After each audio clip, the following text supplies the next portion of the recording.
आता दिवस मावळायला लागलाय. म्हटल्याप्रमाणे एक सारा खुरपून झालेला आहे. हे बघा, मी तुम्हाला आता राजमा घेवड्याच्या शेंगा दाखवणार आहे. दिसत आहेत का? दिसतात. ह्या आहेत राजमा घेवडा. याला काही ठिकाणी घेवडा म्हणतात, वाघरा घेवडा म्हणतात. त्याच्यामध्ये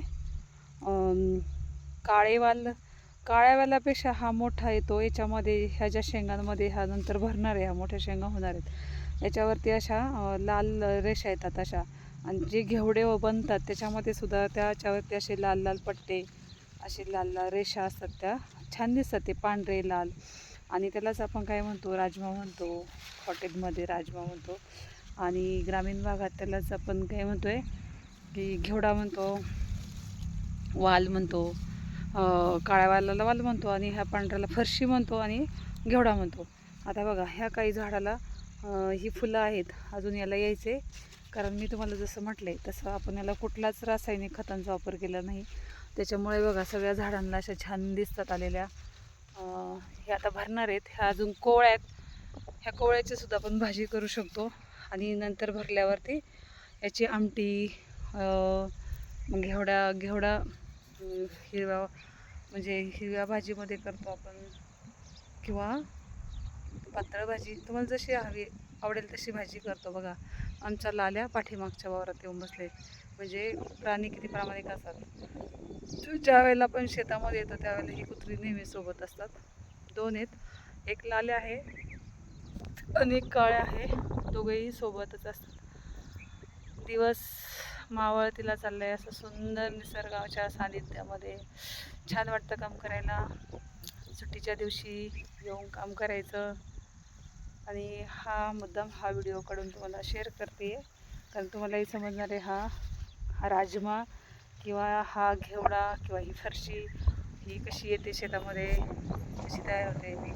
प्रचंड मेहनत करावी लागते. आणि ते सर बघा, गवताचे ढीग, ते आम्ही तिथपासून तो सारा आत्ता मग अशी ज्या व्हिडिओमध्ये मी टाकला होता तिथं नेला. आता दुसऱ्या साऱ्यामध्ये बसणार आहे आम्ही दोघं पण. आता मी तुम्हाला दाखवणार आहे मुगाच्या शेंगा कशा येतात. मुगाचं झाड आहे हे बघा, हे मुगाचं झाड आहे. हे मूग याला आता कळ्या आलेल्या आहेत वरती. आणि याला काही शेंगा पण आलेल्या आहेत छोट्या छोट्या. याला नंतर शेंगा येणार आहेत. आणि ही आपण जी मुगाची डाळ ही ह्या मुगाच्या झाडापासून आपल्याला तयार मिळते. असे हे भरपूर, हे सगळे मुगाचे हा जो सारा आहे हा सगळा मुगीचा आहे.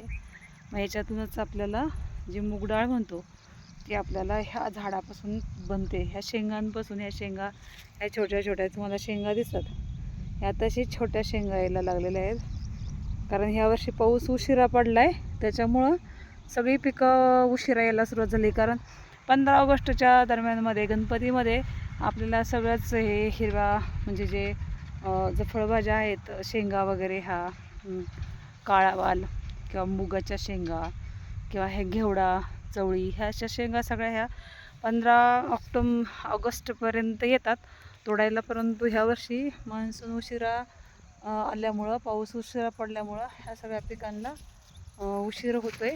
आणि आपल्यालाही ते आता उशिरा खायला मिळालं. बघा, आमच्या काळ्या आणि लाल्या दोघंही पळतात तिकडं. चला, आता पुढचा हा मुगीचा खुरपायचा आहे मला. चल, बाय.